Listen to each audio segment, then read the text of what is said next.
बिस्मिल्लाहिर्रहमानिर्रहीम अल्हम्दुलिल्लाहि रब्बिल आलमीन वस्सलातु वस्सलामु अला सय्यिदिल मुरसलीन नबियना मुहम्मद व अला आलिहि व सहबिहि अजमाइन अम्मा बाद अऊज़ु बिल्लाहि मिनश शैतानिर रजीम व कम अहलकना क़ब्लहुम मिन क़र्निन हुम अशद्दु मिनहुम बत्शा फनक़्क़बू फिल बिलादि हल मिन महीस।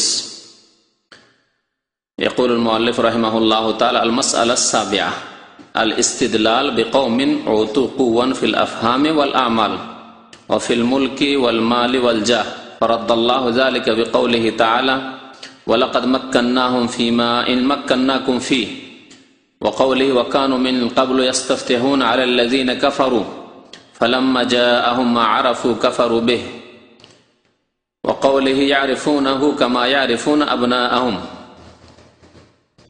महान अल्लाहर समस्त प्रशंसा दरूद व सालाम नाज़िल प्रिय नबी मुहम्मदुर रसूलुल्लाह सल्लल्लाहु अलैहि वसल्लमेर উপর আল্লাহুম্মা সাল্লি আলাইহি আল্লাহুম্মা বারিক আলাইহি। আজকের দার্সের বিষয়বস্তু হচ্ছে জাহিলি মতবাদের সপ্তম মতবাদ। জাহিলি যুগের মুশরিকরা যেই ভ্রান্ত ধারণা রাখত সত্য এবং বাতিলকে যাচাই বাছাই করা সম্পর্কে, তার একটি মতবাদ হচ্ছে যে কোনো জাতি যদি শক্তিশালী হয়, কোনো জাতি যদি ক্ষমতার অধিকারী হয়, কোনো জাতি যদি জ্ঞানী বিচক্ষণ হয়, তাহলে জানতে হবে যে সেই জাতি সত্য পথে নাই পথে রয়েছে এবং তারা জ্ঞানী হতে পেরেছে, শক্তিশালী হতে পেরেছে, নেতৃত্বের অধিকারী হতে পেরেছে, সম্মানিত হতে পেরেছে তাদের সত্যবাদী হওয়ার জন্য বা তাদের সত্যপন্থী হওয়ার জন্য এবং তাদের ন্যায় পথে থাকার জন্য। এই রকম ধরনের ধারণা ঠিক না ভুল? যে কোনো জাতি যদি যে কোনো যুগেই হোক, এমনকি আজকের যুগেও কিয়ামত পর্যন্ত এবং আগে যেসব জাতি এসছে সেসব জাতি সম্পর্কেও একই কথাই, যে যেই জাতি বেশি উন্নতি করতে পেরেছে, ধন সম্পদের ক্ষেত্রে হোক, নেতৃত্বের ক্ষেত্রে হোক, আর ক্ষমতার ক্ষেত্রে হোক, প্রভাবশালী হওয়ার ক্ষেত্রে হোক, আর বিদ্যা বুদ্ধির ক্ষেত্রে হোক, প্রযুক্তির ক্ষেত্রে হোক, সায়েন্স টেকনোলজির ক্ষেত্রে হোক, যে জাতি বেশি উন্নতি করতে পেরেছে জানতে হবে যে সেই জাতি কি সঠিক পথে রয়েছে, সেই জাতি হচ্ছে কি সত্যপন্থী, সেই জাতি ঠিক রাস্তায় রয়েছে। এইরকম ধারণা, এটি ছিল কোন যুগের ধারণা? জাহিলি যুগের মুশরিকদের। এর মানে এই নয় যে শুধু জাহিলি যুগের মুশরিকরা এই ধারণা রাখতো। আজকেও বহু মানুষ রয়েছে, কাফের মুশরিক বিধর্মিত রয়েছেই, কিন্তু বহু মুসলিম রয়েছে, জন্মগত মুসলিম, তারা এইরকমই ধারণা করে যে আজকালকার যুগে আমেরিকাকে দেখছি সবচেয়ে বেশি উন্নত দেশ, ইউরোপ উন্নত, পশ্চিমারা বেশি উন্নত। তাহলে বোঝা যাচ্ছে তাদের সংস্কৃতি, তাদের সভ্যতা এবং তাদের বিদ্যা বুদ্ধি এবং তারা যে পথের ওপর রয়েছে সেটি হচ্ছে ভালো পথ। তাদের চলাফেরা ঠিক, তাদের আচার আচরণ ঠিক,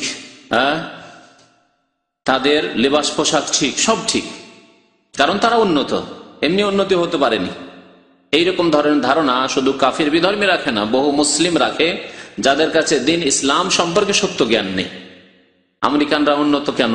এই জন্য যে তারা ঠিক পথে রয়েছে। এমনকি তাদের ধর্ম পর্যন্ত পৌঁছে যায় যে তারা ধর্মের দিক দিয়েও ঠিক পথে রয়েছে। আল্লাহ তাদের উপর খুশি না হলে আল্লাহ এত উন্নতি দেয় ওরা? এতদূর পর্যন্ত পৌঁছে যায় অনেক জাহেল মূর্খ মুসলিমরা যে আল্লাহ ওদেরকে যখন এত উন্নত করেছে তাহলে নিশ্চয়ই তারাকে আল্লাহ ভালোবাসে। কথা ঠিক না ভুল? আল্লাহ ভালোবাসলেই পার্থিব উন্নতি দিবে, এই কথাটি ডাহা মিথ্যা কথা। আল্লাহ যাকে ভালোবাসে তাকেই পার্থিব উন্নতি দেবে, আর যাকে ভালোবাসে না মানে সেই ফকির, সেই অভাবী থাকবে, সে অনুন্নত থাকবে, এ কথাটি একেবারে মিথ্যা কথা, অবাস্তব কথা। আল্লাহ পাক রব্বুল সবচেয়ে বেশি ভালোবাসেন আম্বিয়া এবং রসুলগণকে। তাদের অধিকাংশই দরিদ্র গরিব, দারিদ্রতার জীবন তারা প্রাধান্য দিচ্ছেন। আল্লাহ তাদেরকে দরিদ্র গরিব করে রেখেছেন, জি, অনাহারে তারা থেকেছেন। এবং সর্বশ্রেষ্ঠ রসুল মুহাম্মদ রাসূলুল্লাহ সাল্লাল্লাহু আলাইহি ওয়াসাল্লাম তিনি দারিদ্রতার জীবন যাপন করেছেন, একবার খেয়েছেন তো আর একবার না খেয়ে থেকেছেন, বরং দিনের পর দিন অনাহারে থেকেছেন, পেটে পাথর বেঁধেছেন।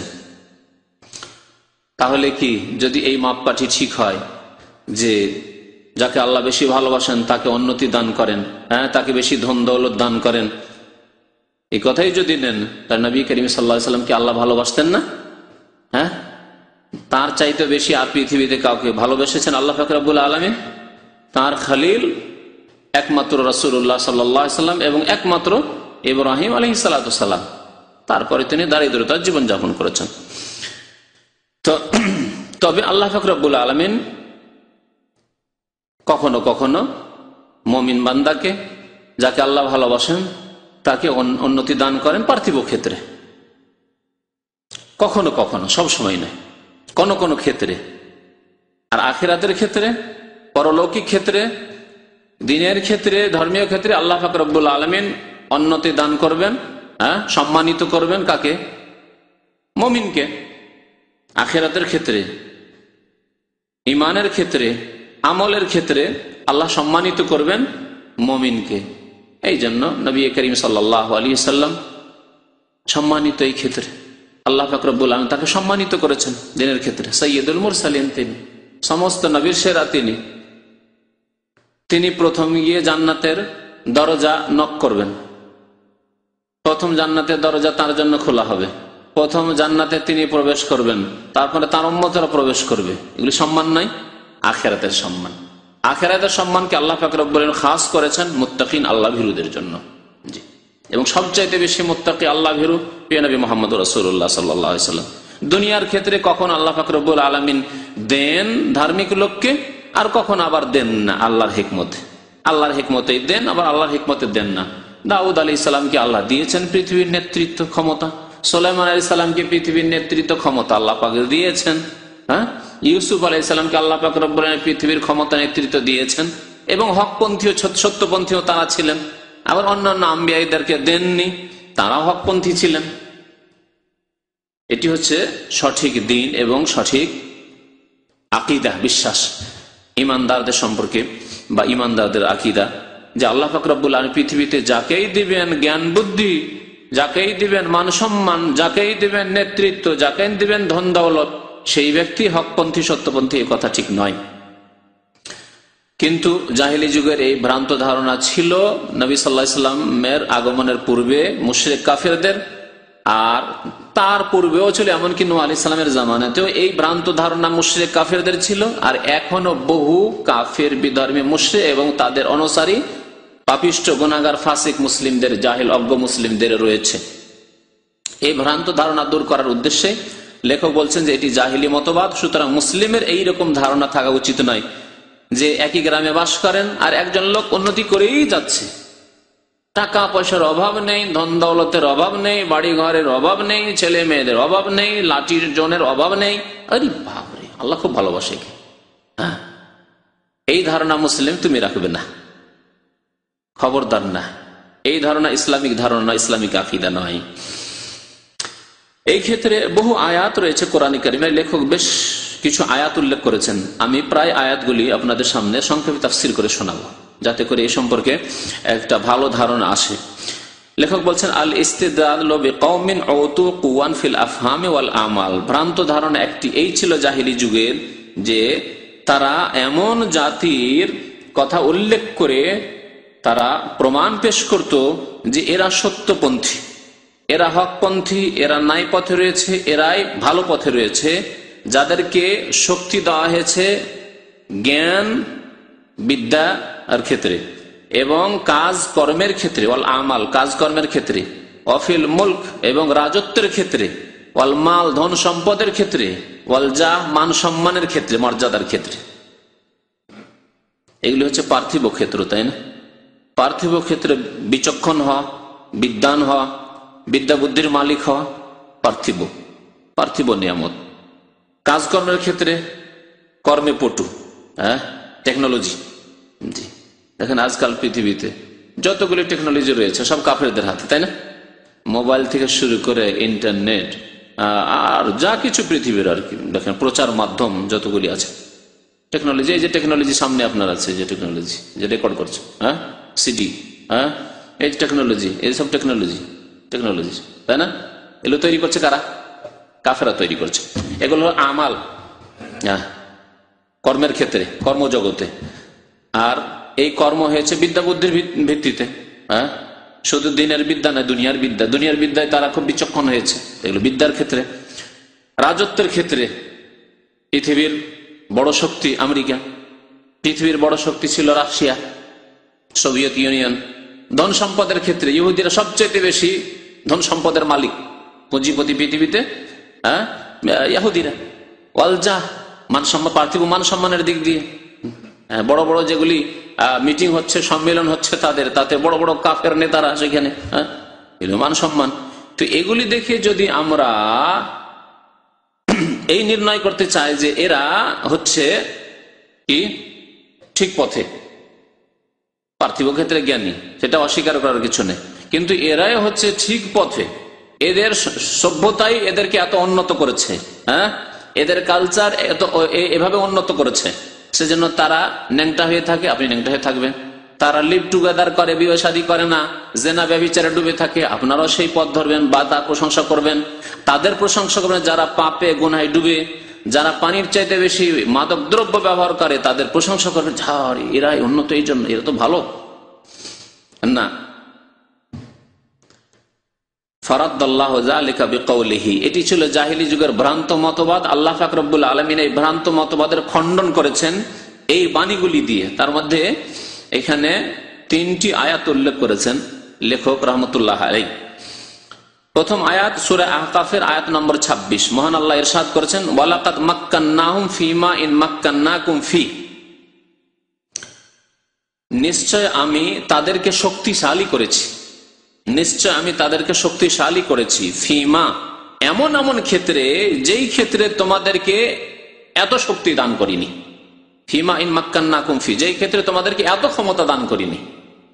সম্বোধন করেছেন আল্লাহ পাক রব্বুল আলামিন তাকে, মুমিনদেরকে, মুসলিমদেরকে, নবী করিম সাল্লাল্লাহু আলাইহি সাল্লামকে, সাহাবায়ে কেরামদেরকে, কিয়ামত পর্যন্ত মুমিন মুসলিমদেরকে, যে তোমাদেরকে এত শক্তিশালী করিনি যত শক্তিশালী তাদেরকে আমি করেছিলাম। আগের যুগের বিভিন্ন জাতি, বিভিন্ন গোষ্ঠী, বিভিন্ন উম্মত সম্পর্কে আল্লাহ বলছেন, যেমন আদ সম্প্রদায়, সামুদ সম্প্রদায়, হ্যাঁ, বিভিন্ন জাতি। বর্তমান যুগে ইউরোপ, আমেরিকা, জাপান, চায়না, এসব এমন শক্তি তাদেরকে আমি দান করেছি যা তোমাদেরকে দান করিনি। দিন পার্থিব শক্তি এগুলি আমি তাদেরকে দিয়েছি। তার মানে এই নয় যে তারা সঠিক পথে রয়েছে। এই আয়াতটি সম্পূর্ণ করি। আর কি করেছি? আল্লাহ বলছেন যে ওয়াজআলনা লাহুম সামআন ওয়া আবসারান ওয়া আফইদা, আর তাদেরকে আমি শ্রবণ শক্তি দিয়েছি, শোনার শক্তিও দিয়েছি, ও আবসারান, দৃষ্টি শক্তি দিয়েছি। দৃষ্টি শক্তি সবার রয়েছে, কারো সূক্ষ্ম দৃষ্টি রয়েছে, কারো মোটা দৃষ্টি রয়েছে। আপনিও তো দেখছেন, কিন্তু এর মধ্যে কি আছে তা জানেন না, হ্যাঁ, কিন্তু আরেকজন সূক্ষ্ম দৃষ্টিতে দেখছে যে এতে কি ত্রুটি আছে, আর কি এই যে আর একটি সেটে কি পার্থক্য আছে সে বুঝতে পারছে। বাসারণ নয় শুধু চোখে দেখা না, চোখে মোটা মোটা জিনিস দেখার ক্ষেত্রে হয়তো সবাই সমান মোটামুটি, হ্যাঁ, কিন্তু সূক্ষ্ম দৃষ্টি কাউকে দিয়েছে, কাউকে একেবারে ভিতর থেকে অনেক কিছু বোঝার মতো দৃষ্টি দিয়েছে, কাউকে হালকা দৃষ্টি দিয়েছে আল্লাহ পাক রব্বুল আলামিন। ওয়া আফএদাতান, এবং তোমাদেরকে হৃদয় দিয়েছি। আফএদা কলব, ফুয়াদুন মানে হচ্ছে কলব, ওর বহু বচন জামা হচ্ছে আফএদা। আল্লাহ তোমাদেরকে হৃদয় দিয়েছেন যা দিয়ে ভালো মন্দ পার্থক্য করতে পারো। তো পার্থিব ক্ষেত্রে অনেক কিছু তাদেরকে দিয়েছি, কিন্তু তাদের এই সব শক্তি, ক্ষমতা, বিবেক, বুদ্ধি, শ্রবণ শক্তি, দৃষ্টি শক্তি আর তাদের হৃদয় কোন কাজে এসেছিল? ফামা আগনা আনহুম সামউহুম ওয়ালা আবসারুহুম ওয়ালা আফইদাতুহুম, তাদের কোনো কাজে আসেনি তাদের শ্রবণ শক্তি, ওয়ালা আবসারুহুম, তাদের দৃষ্টি শক্তি কোনো কাজে আসেনি, ওয়ালা আফইদাতুহুম, আর তাদের হৃদয় অন্তর কোনো কাজে আসেনি। তাদেরকে সৎ পথ দেখাতে পারেনি, আল্লাহর প্রতি বিশ্বাস তারা করতে পারেনি, পরকালের প্রতি তারা বিশ্বাস করেনি, বেঈমান হয়ে কাফের, মুশরিক, বিধর্মী হয়ে মারা গেছে। সুতরাং তারা জাহান্নামের ইন্ধন হবে। আল্লাহ পাক রব্বুল আলামিন কথা বলেছেন। তাহলে পার্থিব উন্নতি করায় মানে উন্নতি নয়। আল্লাহ পাক রব্বুল আলামিন কখনো কখনো আল্লাহর শত্রুদেরকে, কাফের জালেমকেও পৃথিবীর বিভিন্ন ক্ষমতা দিয়ে থাকেন। এই ছিল একটি আয়াত। আর একটি আয়াত হচ্ছে সূরা বাকারার আয়াত নম্বর 89। এই আয়াতে বিদ্যা বুদ্ধি সম্পর্কে বলা হয়েছে যে কখনো কখনো আল্লাহ পাক রব্বুল আলামিন তার শত্রুদেরকে, কাফেরদেরকে, তাকে যারা অস্বীকার করেছে, জেনে শুনে পর্যন্ত অস্বীকার করেছে, অনেকে না জেনে অস্বীকার করে আর অনেকে জেনে শুনে অস্বীকার করেছে আল্লাহকে, আল্লাহ রসুলকে, আল্লাহর দিনকে, আল্লাহর কিতাব কোরআনে কারীমকে, তাদেরকেও আল্লাহ পাক রব্বুল আলামিন পৃথিবীতে অনেক বিদ্যা বুদ্ধি দিয়েছেন, অনেক বিদ্যা বুদ্ধি দিয়েছেন। আর বিদ্যা বুদ্ধি দেওয়ার মানে এই নয় যে তারা সত্যপন্থী বা তারা আল্লাহর প্রিয় বা তাদেরকে আল্লাহ মুক্তি দেবেন না। এই ক্ষেত্রে এমন একটা আয়াত উল্লেখ করা হয়েছে যে আয়াতের প্রেক্ষাপট আছে। তা হচ্ছে যে মদিনায় মুশরিকেরাও বাস করতো, আওস এবং খাজরাজ, এরা পৌত্তলিক মুশরিক ছিল। পরে যারা মুসলমান হয়ে আনসারি হয়েছিলেন, যাদেরকে আনসার বলা হয়। আর আরেক দল বাস করতো ইহুদিরা, ইহুদিরা বাস করত। ইহুদিদের সাথে এই মুশরিক পৌত্তলিক আওস এবং খাজরাজ দুইটি গোত্র যে ছিল, এদের সাথে লড়াই, ঝগড়া, মারামারি, কাটাকাটি লেগেই থাকতো। যখন মারামারি কাটাকাটি হইতো তখন ইহুদিরা ধমক দিত কাদেরকে? এ মুশরিকদেরকে, আওস এবং খাজরাজ, পরে যারা মুসলিম হয়ে আনসারী হলেন তাদেরকে।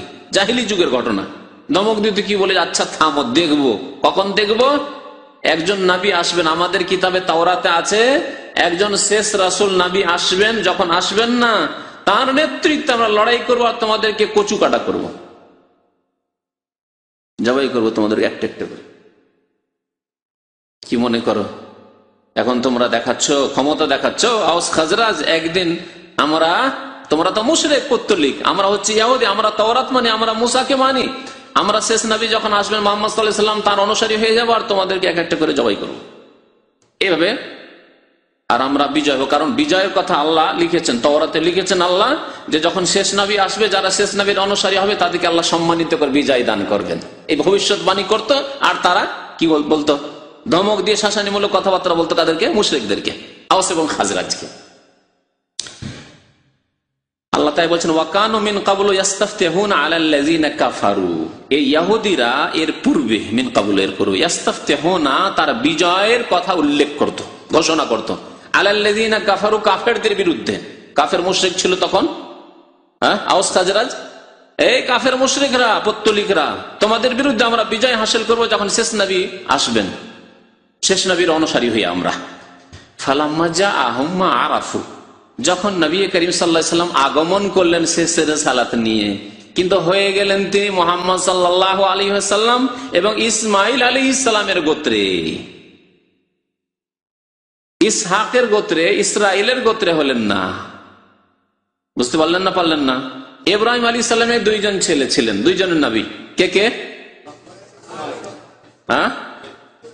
ইসমাইল এবং ইসহাক। ইসমাইলের মায়ের নাম কি? আলাইহিস সালাম। ইসমাইলের মায়ের নাম কি? হ্যাঁ, হাজরা বলে আমাদের দেশে মশহুর, কিন্তু হাজার হাদিস আছে কি হাজার। ঠিক আছে, আমাদের দেশের লোকেরা হাজেরা রাখে, সেজন্য হাজেরা করেছে হাজার। আর ইসহাক আলাইহিস সালামের মায়ের নাম সারা, সাহারা নয়, সারা। জি, প্রথম বিয়ে করেছেন ইব্রাহিম আলাইহিস সালাম সারাকে। সন্তান সন্ততি হচ্ছে না, একবারে বৃদ্ধই হয়ে গেলেন, নিরাশ হয়ে গেলেন। যাই হোক, তারপরে হাজেরার সাথে বিয়ে হলো, ইসমাইল আলাইহিস সালামের জন্ম হলো। ইসমাইল আলাইহিস সালামের যখন জন্ম হলো তখন তারপরে সারার পেটেও জন্ম নিলেন ইসহাক আলাইহিস সালাম। ইসমাইল নবী হলেন, ইসহাক নবী হলেন।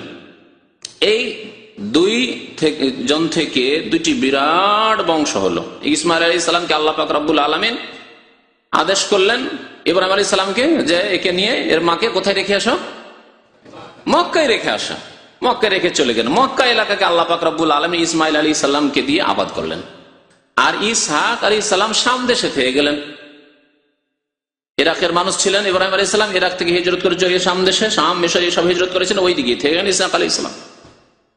ইসহাক আলাইহিস সালাম থেকে আল্লাহ পাক বহু আম্বিয়া এবং রসুল পয়দা করলেন। মুসা, ঈসা, ইউসুফ, ইয়াকুব, ইয়াহিয়া, জাকারিয়া, সমস্ত আম্বিয়া রসুল ইসহাক আলাইহিস সালামের বংশোদ্ভূত। বহু আম্বিয়া আসলেন ইসহাক আলাইহিস সালামের গোত্রে। ইহুদিদের আশা ছিল, যারা তাওরাতের অনুসরণের দাবি করত তাওরাত বিকৃত করার পরে, তাদের আশা ছিল যে এতগুলি নবী যখন আমাদের এই বংশে বনু ইসহাকে, আর ইসহাক আলাইহিস সালামের ছেলের নাম কি ছিল কে বলতে পারেন? ইয়াকুব। ইয়াকুব আলাইহিস সালামের অপর আরেকটি নাম ছিল, তা হচ্ছে ইসরাইল। ইসরাইল, ইসরাইলকে ইংরেজিতে বাংলাতে ইসরাইল বলছে। আর এই ইহুদিরা ভ্রান্ত ধারণা রাখে যে আমরা এই ইয়াকুব আলাইহিস সালাম অর্থাৎ ইসরাইল আলাইহিস সালামের অনুসারী, সুতরাং তাদের দেশের নামকরণ করেছে তারা কি ইসরাইল বা ইসরাইল। আরবিতে ইসরাইলি বলা হয়, বাংলায় ইংরেজিতে যে ওইটাকে তারা ইসরাইল বলছে। এই দেশের নাম ওখান থেকে এসছে, তারা নিয়েছে। কিন্তু এরা ইসরাইল আলাইহিস সালামের বা ইয়াকুব আলাইহিস সালামের সত্যিকার অনুসারী নয়। যেমন আমাদের দেশের কবর পূজারী, মাজার পূজারী, পীর পূজারী, আটরসি, মাইজ ভান্ডারী, চরমনাই, শস্যিনা, এইসব প্রিয় নবী মুহাম্মদ রাসূলুল্লাহ সাল্লাল্লাহু আলাইহি ওয়াসাল্লামের সত্যিকার অনুসারী নয়, কিন্তু তারা দাবিদার। তারা দাবি করে নাকি যে সবচেয়ে বেশি তারা অনুসারী মুহাম্মদ রাসূলুল্লাহ সাল্লাল্লাহু আলাইহি ওয়াসাল্লামের। এইরকমই ইহুদিরা যারা ইসরায়েল দেশ, এরা ফিলিস্তিনকে দখল করে আছে, তাদের ধারণা, ভ্রান্ত দাবি যে আমরা ইয়াকুব আলাইহিস সালাম, তার অপর নাম ইসরাইল, তার অনুসারী, সুতরাং আমাদের দেশের নাম আমরা কি রাখবো? ইসরাইল। ইসরাইল। বুঝলেন না? বুঝলেন না? হ্যাঁ, এইরকম বহু জাতি রয়েছে যারা আসলে অনুসরণ করে না, কিন্তু ভ্রান্ত দাবি রাখে। মক্কার কাফের মুশরিকরা যেমন ভ্রান্ত দাবি রাখতো যে আমরা ইব্রাহিম খলিলুল্লাহর অনুসারী, কিন্তু তারা ইব্রাহিম আলাইহিস সালাম অনুসরণ করেনি। তারা কবর মাজার পূজা করতো, আর তারা পুতুল পূজা করতো। 360টি মূর্তি রেখে কাবার চারিদিকে পূজা করত। ইব্রাহিম আলাইহিস সালাম, যিনি তাদের পূর্বপুরুষ, পুতুল ভেঙেছিলেন না? ভাঙেননি। আর তাদের সন্তানরা, তার সন্তানরা পরে এই মক্কার মুশরিকরা, তারা এই পুতুল পূজা শুরু করার বলে ইব্রাহিম আলাইহিস সালামের ধর্ম, এটি হচ্ছে ইব্রাহিম আলাইহিস সালামের ধর্ম। তাহলে ভ্রান্ত দাবি নয়। এইরকম ভ্রান্ত দাবিদার মুসলিম জাতিতে বহু রয়েছে, যারা দাবি তো করে যে তারা সাচ্চা মুসলমান, দাবি করে যে তারা সত্যি মোহাম্মদ রাসূলুল্লাহকে ভালোবাসেন, মোহাম্মদ রাসূলের অনুসারী, কিন্তু নবী সাল্লাল্লাহু আলাইহি ওয়াসাল্লামের সুন্নত আদর্শ অনুসরণের সাথে তার দূরেরও সম্পর্ক নাই, অনেক দূরে চলে গেছে তারা। আর তাদের দিকে ইঙ্গিত করলাম, যারা কবর মাজার পূজায় লিপ্ত রয়েছে, যারা পীর পূজায় লিপ্ত রয়েছে, পীর মুরিদের বায়াতে লিপ্ত রয়েছে, যারা তাসাউফে লিপ্ত রয়েছে, কথা বুঝতে পেরেছেন? যারা মুরিদ বানায়, এরা হচ্ছে ওই রকম, এরা হচ্ছে ওই রকমই। জি, যেমন ইহুদিরা দাবি করে মুসা আলাইহিস সালামের অনুসরণের, ইয়াকুব আলাইহিস সালামের অনুসরণ, কিন্তু ইয়াকুব আলাইহিস সালাম, মুসা আলাইহিস সালামের সাথে তাদের দূরেরও সম্পর্ক নেই। সম্পর্ক হইতে হবে আকীদার, আমলের, অনুসরণের, খাঁটি সম্পর্ক হইতে হবে, তাহলে সম্পর্ক থাকবে। আর মুখের দাবি করলে অনুসরণ হয় না, আর সম্পর্ক থাকে না।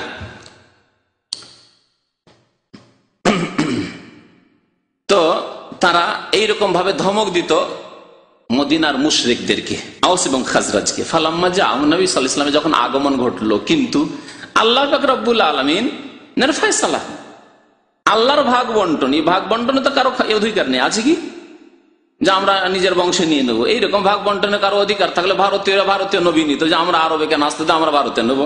হ্যাঁ, বাঙালিরা বলতে আমরা বাঙালি নবী নেবো, আমরা ওইখানকার নবী নেবো কেন?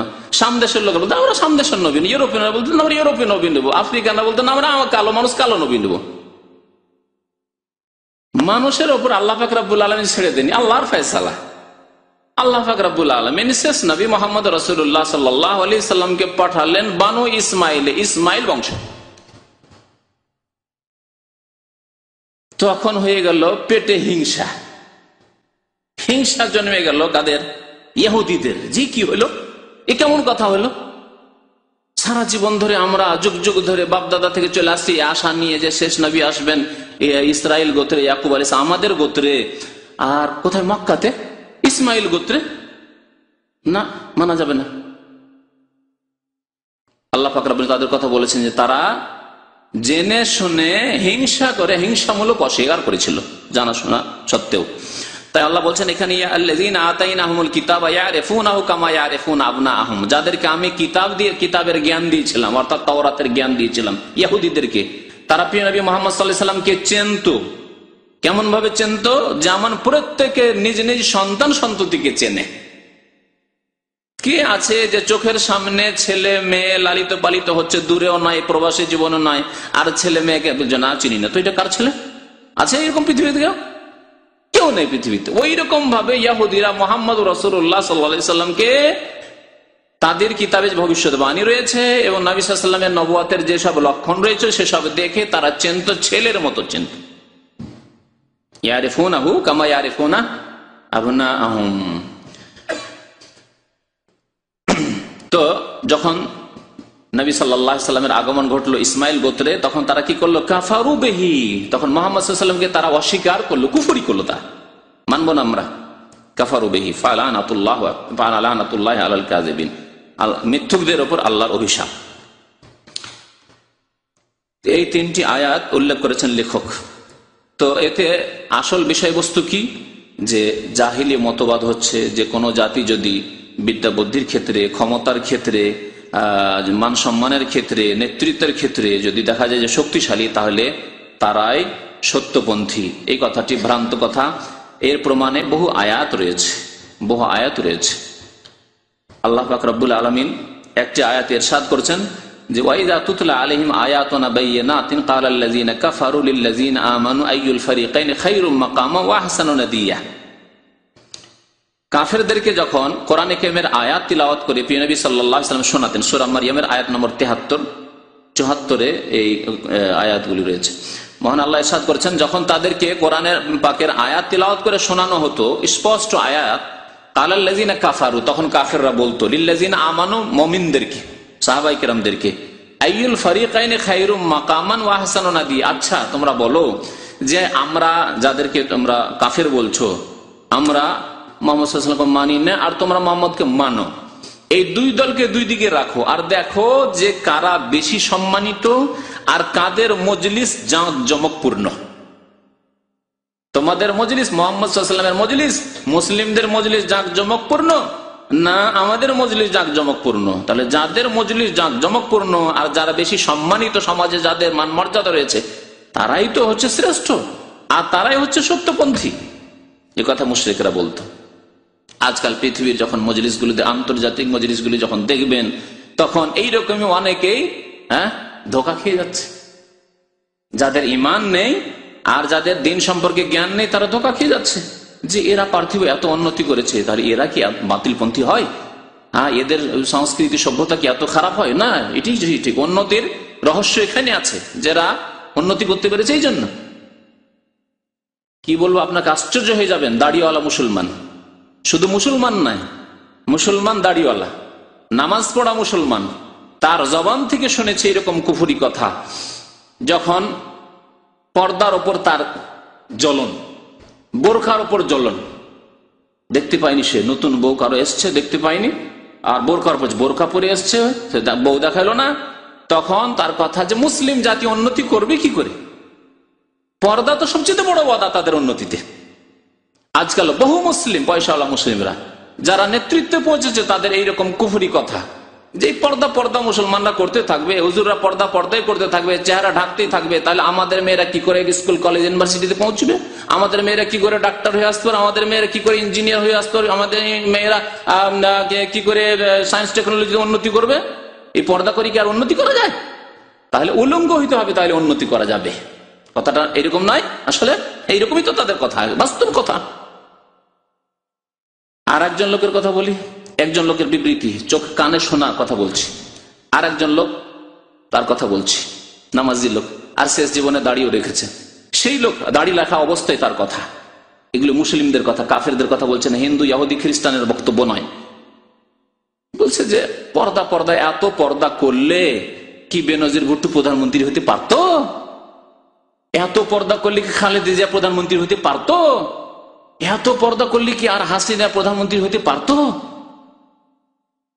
এরা কি এতদূর পৌঁছতে পারতো, এত উন্নতি করতে পারতো? তারপর পর্দাই হচ্ছে উন্নতিতে মুসলিমদের বাধা। বুঝতে পারলেন? প্রথম কথা এই কথাটি ডাহা কুফরি কথা। এরপরে মুসলিম থাকে না মানুষ।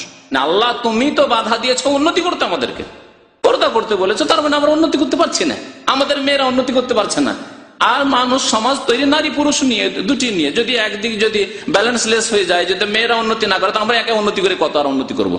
আর ইহুদি খ্রিস্টানরা পশ্চিমারা এই জন্য উন্নতি করতে পারছে, সমান সমান দৌড় দিচ্ছে, নারী পুরুষ একসাথে দৌড় দিচ্ছে, আর ডবল ডবল কাজ হচ্ছে, উন্নতি করছে সারি চক্রবর্তীতে।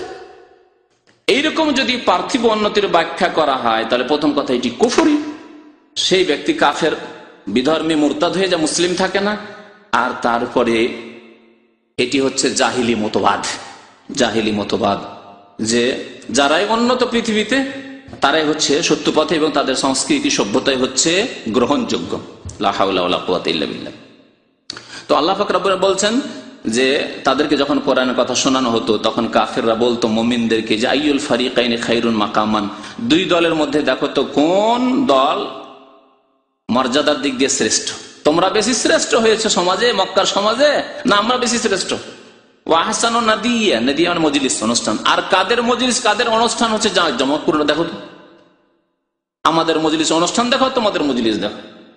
এখন যদি আপনাকে তুলনা করি, বলি এই একটি মজলিস, তাই না, অনুষ্ঠান, একটি ইসলামিক অনুষ্ঠান, মুসলিমদের অনুষ্ঠান, একটা খ্রিস্টানদের অনুষ্ঠান, কোন গির্জার অনুষ্ঠান।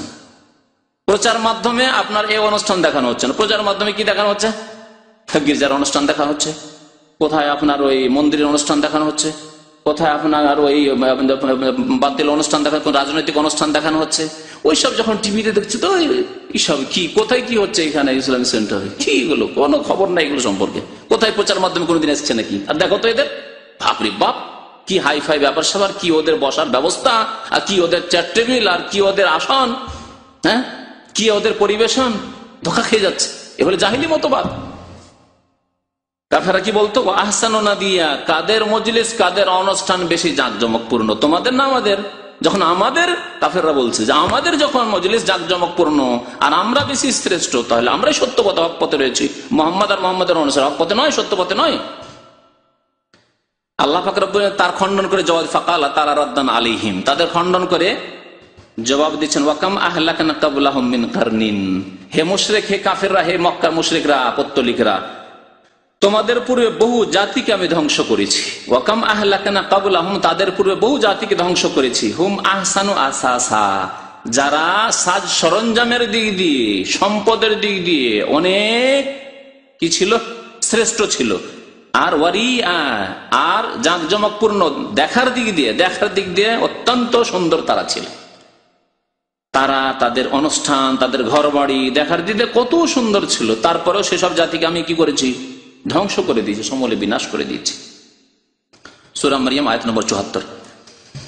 মহান আল্লাহ আরো ইরশাদ করেছেন, আওয়ালাম ইয়াসিরু ফিল আরদি ফায়ানজুরু কাইফা কানা আকিবাতুল লাযিনা মিন ক্বাবলিহিম ওয়া কানু আশাদ্দা মিনহুম কুওয়া ওয়া মা কানা আল্লাহু লিইউজিজাহু মিন শাইইন ফিস সামাওয়াতি ওয়ালা ফিল আরদ ইন্নাহু কানা আলিমান কাদিরা। সূরা ফাতির আয়াত নম্বর ৪৪।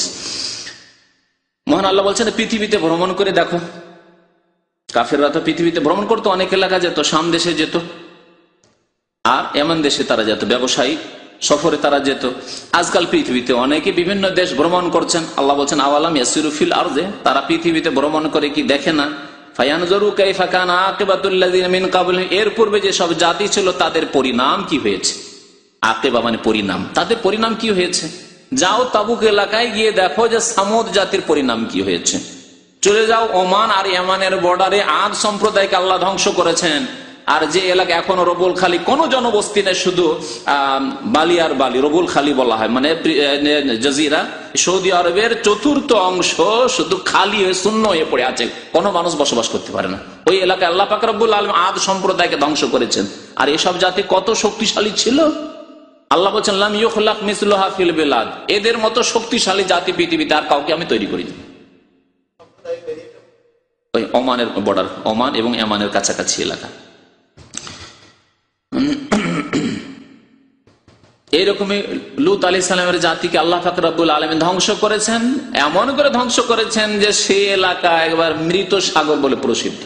আল বাহরুল মাইয়িত, মৃত সাগর, যেখানে আল্লাহর এত গজব আছে যে সেই পানিতে কোনো জীবজন্তু থাকে না, মাছ থাকে না, মৃত সাগর। আল্লাহ বলছেন যে তোমাদের পূর্বে বহু জাতিকে আল্লাহ ধ্বংস করতে, দেখো কি সেই জাতির পরিণাম। ওয়া কানু আশাদ্দা মিনহুম কুওয়া, তাদের চাইতে বেশি শক্তিশালী ছিল, শক্তির দিক দিয়ে প্রবল ছিল তারা। এই মক্কার মুশরিকদের চাইতে, আবু জাহল, আবু লাহাব এদের চাইতে অনেক বেশি শক্তিশালী তারা ছিল। মা কান আল্লাহু লিইউজিজাহু মিন শাই, আল্লাহ পাক রব্বুল আলামিনকে কেউ পরাস্ত করতে পারে না, পরাজিত করতে পারে না, আল্লাহর হাত ছাড়া কেউ হয়ে যেতে পারে না, যে আল্লাহর কাছ থেকে কেউ ছুটে পালিয়ে যাবে, বেঁচে যাবে। ফিস সামাওয়াতে, না আকাশে, ওয়ালা ফিল আরদি, না জমিনে। ইন্নাহু কানা আলিমান কাদিরা, আল্লাহ সবকিছুই জানেন এবং তিনি সর্বশক্তিমান। আরো মহান আল্লাহ পাক রব্বুল আলামিন বলছেন যে ওয়াকাম আহলাকনা কাবলাহুম মিন কারন, বহু জাতিকে আমি আল্লাহ ধ্বংস করেছি। হুম আসাদ্দ মিনহুম বাতশা, এই মক্কার মুশরিকদের চাইতে, আজকের ইউরোপ আমেরিকা চাইতে, আজকে রাশিয়া চাইতে, আজকে জাপান চায়না চাইতে, আসাদ্দ মিনহুম বাতশান, তাদের চাইতেও শক্তির দিক দিয়ে প্রবল ছিল তারা। সূরা কাফ আয়াত নম্বর 36। তবু তাদের শক্তি, তাদের ক্ষমতা তাদেরকে বাঁচাতে পারেনি। আল্লাহর আযাব যখন এসেছে, তাদের পাপের কারণে, তাদের কুফরির কারণে, তাদের অন্যায়ের কারণে, জুলম অত্যাচারের কারণে আল্লাহ যখন ধ্বংস করেছেন, কোন শক্তি তাদেরকে বাঁচাতে পারেনি। ওয়াকালা তাআলা, মহান আল্লাহ আরো বলেছেন, আওয়ালাম ইয়ারাউ কাম আহলাকান ক্বাবলাহুম মিন কারন, তারা কি দেখে না? কারণ হয় ইতিহাসের পাতায় রয়েছে, সেটাও দেখা, পড়ে শুনে দেখা। আরেকটি রয়েছে যারা ভ্রমণ করে, তারা স্বচক্ষে গিয়ে দেখে আসলো ওই এলাকা। জি, অনেকে হয়তো সোভিয়েত ইউনিয়ন দেখেননি, কিন্তু সোভিয়েত ইউনিয়নের কথা শুনেছেন যে কত শক্তিশালী ছিল, দেখতে যাননি, কিন্তু ইতিহাসের পাতায় আছে। অথবা চোখের সামনে যারা 15-20 বছর আগের ঘটনা জানেন, তারা দেখেন চোখের সামনে কিভাবে ভেঙে এমন হলে যে গরিব কেউ খেতে পায় না, সেখানকার জনসাধারণ খেতে পায় না, এত সায়েন্স টেকনোলজির উন্নতি করেও সেখানকার লোকের খেতে পায় না। তারপরে শেষ পরিণাম যে আল্লাহর আযাব গজব আসবে, তারপরে কিয়ামত আখিরাতে যে কি হবে তত পরেরই কথা। পৃথিবীতে এই দেখেন 70 বছর মধ্যে তাদের কেমন অধঃপতন আসলে। জি, মোগলদের সাম্রাজ্যের কথা না, ভারতে কত শক্তিশালী ছিল। এইরকম বহু জাতিকে আল্লাহ বলছেন, তাই বলছেন আওয়ালাম ইয়ারাউ কাম আহলাকনা মিন ক্বাবলিহিম মিন কারন, তারা কি দেখে না? হয় চোখে দেখা, অথবা অন্তর্দৃষ্টি দিয়ে দেখা, ইতিহাসের পাতায় দেখা, পড়ে শুনে দেখা, শুনে দেখা, এসব দেখা। মিন কারন, বহু জাতিকে আমি ধ্বংস করেছি। কিভাবে? মাক্কান্নাহুম ফিল আরদ, তারা দুর্বল ছিল না, যে দুর্বল হওয়ার কারণে না খেয়ে অনাহারে মারা গেছে। মাক্কান্নাহুম ফিল আরদ, পৃথিবীতে তাদেরকে অত্যন্ত শক্তিশালী করেছিলাম। আল্লাহ বলছেন মা লাম নুমাক্কিন লাকুম, এমন শক্তিশালী করেছিলাম যে তোমাদেরকে এত শক্তিশালী করি নাই, এত শক্তিশালী তোমাদেরকে করি নাই। মক্কাবাসীকে আল্লাহ সম্বোধন করছেন, মদিনার লোককে আল্লাহ সম্বোধন করছেন, সাহাবায়ে কেরামদেরকে আল্লাহ পাক সম্বোধন করছেন, মুমিন মুসলিমদেরকে আল্লাহ সম্বোধন করছেন, এত শক্তি তোমাদেরকে দেই নাই যত শক্তি তাদেরকে আমি দিয়েছিলাম। ওয়া আরসালনাস সামা আলাইহিম মিদরারা, এবং তাদের ওপর মুষলধার বৃষ্টি পাত করেছিলাম, বৃষ্টি দিয়ে তাদেরকে সচ্ছল করেছিলাম। কারণ বৃষ্টি হলে দেশ সচ্ছল হবে, ফসল যখন হবে, ফল ফ্রুট হবে, তখন তো দেশ সচ্ছল হবে। ওয়াজআলনা আনহারা তাজরি মিন তাহতিহিম, এবং বহু ঝর্ণা প্রবাহিত ছিল তাদের নিম্ন দেশে। তাদের দেশে অনেক নদী নালা ছিল, ঝর্ণা প্রবাহিত ছিল, পানির অভাব ছিল না। পানির অভাবেও দেশে দুর্ভিক্ষ দেখা যায়, পানির কোনো অভাব ছিল না, ওপর থেকেও পানির অভাব ছিল না, আর জমিনেও পানির কোনো অভাব ছিল না। আল্লাহর নিয়ামত। সবচাইতে বেশি এই বাংলায়, অখণ্ড বাংলায় সবচেয়ে বেশি জনবসতি কেন? এত ঘন জনবসতি কেন? কোনদিন চিন্তা করেছেন? পানির অভাব ছিল না। প্রাচীন যুগে তো সায়েন্স আর টেকনোলজির এত উন্নতি ছিল না, আর চাকরির এত ব্যবস্থা ছিল না যে চাকরি করে খাবো, জমি জায়গায় থাক আর না থাক, একটা ভাড়া বাড়িতে থাকছি আর চাকরি করে খুব সুখে খাচ্ছি, বাড়ি ঘর থাক আর না থাক, ভাড়া বাড়িতে আছি আর একটা ব্যবসা করে উন্নতি করছি, এত এইসব ছিল না। ছিল কি? কৃষি কাজ ছিল। আর সবচেয়ে বেশি সোনার ফসল হতো এই বাংলায়। সারা পৃথিবী থেকে লোক দৌড় দিয়ে ছুটে আসলে যে যাই বাংলায় যায়। ঘন জনবস্তি এই জন্য, এখানে ঘন জনবস্তি এই জন্য যে এখানে ফসল হয় কেন? যে এখানে বৃষ্টিও খুব বেশি হয়, আর নদী নালারও অভাব নাই, যেখানে সেখানে নদী আর নদী, নদী আর নদী, ঝর্ণা প্রবাহিত। আল্লাহ বলছেন এই নিয়ামতগুলি আমি তাদেরকে দান করেছিলাম। ফাআহলাকনাহুম বিযুনুবিহিম, কিন্তু তাদের গুনহার কারণে কি করেছি? তাদেরকে আমি ধ্বংস করে দিয়েছি।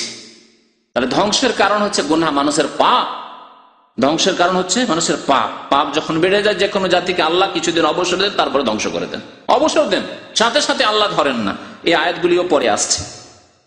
ওয়া আনশা'না মিন বাদিহিম কারণ আখারিন, আর তাদের পরে অন্যান্য বহু জাতিকে আমি সৃষ্টি করলাম। এক জাতিকে ধ্বংস করে দিলাম, আর এক জাতিকে সৃষ্টি করলাম, আর এক জাতিকে নেতৃত্ব দিলাম, আর এক জাতিকে নিয়ে আসলাম। আল্লাহ পাক রব্বুল আলামিনের নীতিমালা হচ্ছে এই, যে কোন জালেম জাতিকে আল্লাহ ধ্বংস করার পরে আরেক জাতিকে নিয়েছেন, আরেক জাতি জুলম অত্যাচার করেছে, তারা যখন সীমা লঙ্ঘন করেছে, আল্লাহ তাদেরকে ধ্বংস করে আরেক জাতিকে আল্লাহ পাক নিয়ে এসেছেন।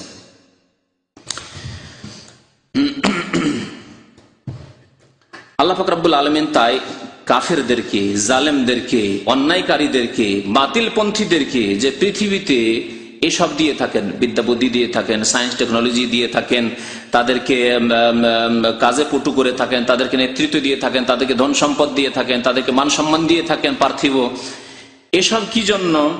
এসব হচ্ছে আল্লাহর পক্ষ থেকে কিছুদিনের জন্য ছাড়, অবসর।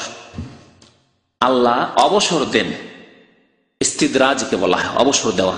এগুলি কয়েকটি আয়াতে আল্লাহ পাক রব্বুল আলামিন উল্লেখ করেছেন। ফালাম্মা নাসু মা যুক্কিরু বিহি, আল্লাহ বলছেন তাদেরকে যে উপদেশ দেওয়া হয়েছিল আমার পক্ষ থেকে, মা যুক্কিরু বিহি, আম্বিয়া এবং রাসূলগণ এসে 70 দিনের যে উপদেশ দিয়েছিল তা যখন তারা ভুলে গেল মানে অমান্য করলো, মানলো না, অথবা গাফিলতি করলো, হয়তো মানতো, তারপরে এই চলতে চলতে যদি ধীরে ধীরে এমন ঢিলা হইতে হইতে আজকাল বেনামাজি মুসলমানদের মতো একদল কাফের, তারা নবী মুহাম্মদ সাল্লাল্লাহু আলাইহি ওয়াসাল্লামকে অস্বীকার করেছে, ঠিক না?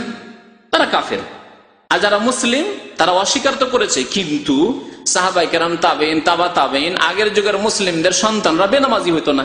ধীরে ধীরে এরা তো জাতিতে মুসলমান, যেমন আমরা আজকালকার মুসলমান, জাতিতে তো মুসলমান, বাবা ছিল নামাজি, ছেলে নামাজি নয়, মা ছিল পর্দানাসীন, মেয়ে পর্দানাসীন, বিহায়া পর্দানাসীন নয়।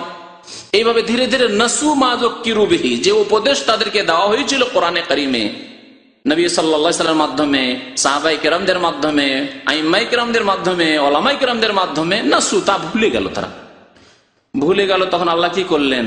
আল্লাহ সাথে সাথে আবার শাস্তি দেন না। নতুন কথা শুনবেন, হয়তো এরকম কথা শোনার অপেক্ষা করছেন আপনারা, যে যখন তারা ভুলে গেল তখন আল্লাহ কি করলেন? শাস্তি দিলেন না। আল্লাহ বলছেন ফাতাহনা আলাইহিম আবওয়াবা কুল্লি শাই, তখন সমস্ত কিছুর দরজা সমূহ আমি কি করলাম? উন্মুক্ত করে দিলাম, খুলে দিলাম। যখন বাবা ছিল নামাজি, ছেলে বেনামাজি, মা ছিল পর্দানাসীন, মেয়েরা কলেজ ইউনিভার্সিটি ধরে পর্দা করলে উন্নতি করা যায় নাকি? এই করি তো আমার মা নিরক্ষর থেকে গেছে, একটা লেখাপড়া জানতো না, টাকা টিপসই দিতে হইতো, হ্যাঁ, পর্দা করা যাবে না। এইসব যখন করতে লাগলো তখন আল্লাহর আযাব আসে না। প্রথম কি আছে? ফাতাহানা আলাইহিম আবওয়াবা কুল্লি শাই, আল্লাহ তখন দরজা খুলে দেন চাকরির। মা একবার নিরক্ষর, কিছুই পড়াশোনা জানতো, টিপসই দিত, হ্যাঁ, পাসপোর্ট করতে গিয়ে টিপসই দিতে হচ্ছে, আর মেয়ে গিয়ে এমপি হয়ে বসে গেছে, একবারে পার্লামেন্টে পৌঁছে গেছে, আর মেয়ে ভালো অফিসার হয়ে গেছে। হ্যাঁ, বাবা ছিল অশিক্ষিত চাষি, আর ছেলে একবারে সচিবালয়ে পৌঁছে গেছে, আর কত কি হয়ে গেছে, বিদেশ চলে গেছে, আর ইউরোপ আমেরিকা চলে গেছে, গ্রিন কার্ড পেয়ে গেছে। আরে বাপরে বাপ, আমার বাবা এক অক্ষর পড়াশোনা জানতো না, আর আমি এখন আমেরিকান বাঙালি এখন আমি এখন কানাডিয়ান বাঙালি, ঠিক না? ফাতাহানা আলাইহিম আবওয়াবা কুল্লি শাই, প্রত্যেক জিনিসের দরজা। যখন বিদেশে যেতে চাইলো, গ্রিন কার্ড চাইলো, আমেরিকা যেতে চাইলো, নাগরিকত্ব চাইলো, দরজা খুলে দিলাম। টাকা পয়সা চাইলো, দরজা খুলে দিলাম। চাকরি চাইলো, দরজা খুলে দিলাম। গালফে আসতে চাইলো, দরজা খুলে দিলাম। ফাতাহানা আলাইহিম আবওয়াবা কুল্লি শাই, আল্লাহ বলছেন প্রত্যেক জিনিসের দরজা আমি খুলে দিলাম। কত নিবেন নাও। তাহলে সাথে সাথে আল্লাহর আযাব আসে না, আযাব সাথে সাথে আসে না। হাত্তা ইজা কি হইল?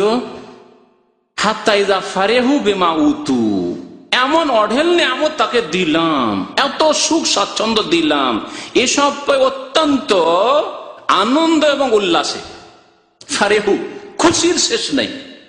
উফ, আলহামদুলিল্লাহ, খড়ের ঘরে আমার বাবা থাকতো, আমাদের অনেকে এরকম আছে, খড়ের ঘরে থাকতো, আর আজকে এসির ঘরে বাস করছেন, নামাজ পড়েন না, এই পেয়ে খুশির শেষ নাই। বাপরে বাপ, কি হইলাম, কি ছিলাম আর কি হইলাম রে। আমার বাবার খড়ের ঘর ছিল না, একটা ঘর ছিল, ওতে আমরা বাবা মার সাথে একসাথে থাকতাম। আরে একটা রান্নাঘর ছিল না, বারান্দাতে আমার মা রান্না করতো, রোদ্রে রান্না করতো, উঠানে আঙিনায়। আর আমি আজকে এসির ঘরে থাকি, আমার বিবি এসির ঘরে রান্না করে। ইদা ফারিহু বিমা উতু, এসব পেয়ে খুশির শেষ নেই, আনন্দ আর উল্লাসের শেষ নেই। আল্লাহু আকবার, বাস্তব কথা আল্লাহ পাক রব্বুল আলামিন, বাস্তব নয়। আল্লাহ বলছেন এরপরে আমি ধরি, কিন্তু আখাযনাহুম বাগতাহ, তখন আমি হঠাৎ করে ধরে ফেলি, হঠাৎ করে আমি পকড়াও করি। আল্লাহর আযাব আসে যখন হঠাৎ করে আযাব আসে। এসির ঘরে বিবি রান্না করছিল, আর এ মিয়া ঘুমিয়েছিল, আর হঠাৎ করে ভূমিকম্প, আর সব ধ্বংস।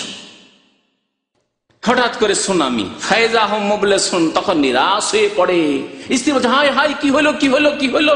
ফায়জা হুম, নিরাশ, আর খাবারও আশা নেই, আর বাস করারও আশা নেই, আর ছেলে মেয়েরও আশা নেই, আর বাড়ি ঘরে কোনো আশা নেই। ফায়জা হুম মুবলিসুন, তখন নিরাশ হয়ে পড়ে, আর উপায় নাস্তি, কোনো উপায় নেই। তখন ধ্বংসে পতিত হয়। দেখেন কত সুন্দর আয়াত, আয়াত সূরা আনআমের আয়াত নম্বর 44-45।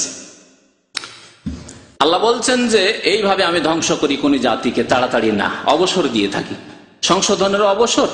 আর দেখা যাক কতদূর বাড়তে পারিস, তুই বাড়, কতদূর যেতে পারিস, কতদূর অন্যায় করতে পারিস, কর দেখি। ফাকতি আদাবিরুল কওমিল্লাযিনা যালামু, তারপরে আল্লাহ কি করেন, এইভাবে জালেমদের শিকড়কে কেটে দেন। কতিয়া মানে কেটে দেওয়া, দাবের মানে শিকড়, আল্লাযিনা যালামু জালেমদের শিকড়কে আল্লাহ কেটে দেন। বড় বড় জালেম দেখছেন, আর বেশি দূরের ইতিহাসে না গিয়ে যদি 50 বছর ইতিহাসে, স্বাধীনতা 1947 পরের ইতিহাসে দেখেন, বড় বড় জালেমরা এসছে, আল্লাহ তাদের শেকড়কে কেটে দিয়েছে। হ্যাঁ, যে ছিল প্রধানমন্ত্রী, রাষ্ট্রপতি, সে কেউ ফাঁসিতে চড়েছে, কাউকে ঝঞ্ঝরা করে দিয়েছে গুলি করে, কারো আরো কিছু হয়েছে, কার বংশই সাফ হয়ে গেছে। হ্যাঁ, ফাকতিয়া দাবিরুল কওমিল্লাযিনা যালামু, জালেম জাতির শিকড়কে আল্লাহ পাক রব্বুল আলামিন এইভাবে কেটে দেন, কেটে দেওয়া হয়। আলহামদুলিল্লাহ রাব্বিল আলামিন। আর সবকিছুর মালিক কে? আল্লাহ। সুতরাং সমস্ত প্রশংসা কার? রাষ্ট্রপতির? হ্যাঁ, ধনীর পুঁজিপতির না। আলহামদুলিল্লাহ রাব্বিল আলামিন, সমস্ত প্রশংসা সেই আল্লাহর, যিনি বিশ্বজাহানের রব। এই ইহুদিরা পুঁজিপতি, এই ইহুদিরা ফিলিস্তিনে আজকে অত জুলম অত্যাচার চালাচ্ছে। জার্মানের হিটলারের সেই ইতিহাস, ইহুদিদের সাথে কি আচরণ করেছিল, কিভাবে তাদেরকে জবাই করেছিল কেটে কেটে, সেই ইতিহাস খুব বেশি দূরের ইতিহাস নয়, ঠিক কিনা? অনেক ভাইয়ের জানা আছে। ফাকতিয়া দাবিরুল কওমিল্লাযিনা যালামু, জালেমদের আল্লাহ পাক শিকড়কে কেটে দিয়েছেন। কোন স্থান পাচ্ছিল না, কোথাও পৃথিবীতে একটি দেশ ছিল না ইহুদিদের তখন। হ্যাঁ, এখনো ছিল না, কিন্তু পশ্চিমা দেশগুলি সব এক হয়ে, হ্যাঁ, মুসলিম দেশের কলবের উপরে একটা ইহুদিদেরকে দেশ দিয়ে দেওয়া হোক, যাদেরকে মুসলিমরা এই নিয়ে ব্যতিব্যস্ত পেরেশান থাকে, আর কোনো চিন্তা করার তাদের ফুরসত না হয়। ফিলিস্তিন হচ্ছে মুসলিমদের কলব, হৃদয়, এমন একটা জায়গায় পৃথিবীর মানচিত্রে রয়েছে এই ফিলিস্তিন প্যালেস্টাইন, যেটা হচ্ছে মুসলিমদের অন্তর, হৃদয়, মুসলিম দেশগুলির হৃদয়, এমন একটা জায়গায় রয়েছে। সেই জায়গাটিকে পশ্চিমারা ষড়যন্ত্র করে ইহুদিদেরকে দিয়ে দিল, মুসলিমদেরকে কিয়ামত পর্যন্ত পেরেশান রাখার জন্য। কিন্তু আল্লাহ পাক রব্বুল আলামিন অবশ্যই জয়ী করবেন মুসলিমকে, কিন্তু মুসলিম হইতে হবে। মুসলিমও যদি কাফেরদের অনুসারী হয় তাহলে না, তাহলে ওই জালেমদের শেকড় কাটা হয়, ওই শেকড়ই কাটা হচ্ছে এইরকম ফাসেক পাপী মুসলিমদের।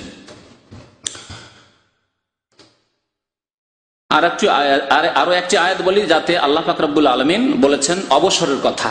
জালেম গুনাহগারদেরকে, পাপীদেরকে, বেনামাজিদেরকে আল্লাহ অবসর দেন, সময় দেন কিছুদিন। কি করছে দেখি, তামাশা দেখেন আল্লাহ পাক রব্বুল আলামিন কি করছে দেখি, কতদূর যাচ্ছে। ওয়াকালা তাআলা আরো বলছেন, ফাজারনি ওয়া মান ইউকাযযিবু বিহাযাল হাদিস। আল্লাহ পাক প্রিয় নবী সাল্লাল্লাহু আলাইহি ওয়াসাল্লামকে সম্বোধন করে বলছেন, সান্ত্বনাও দিচ্ছেন, আর বলছেন ফাজারনি, হে নবী আমাকে ছেড়ে দাও।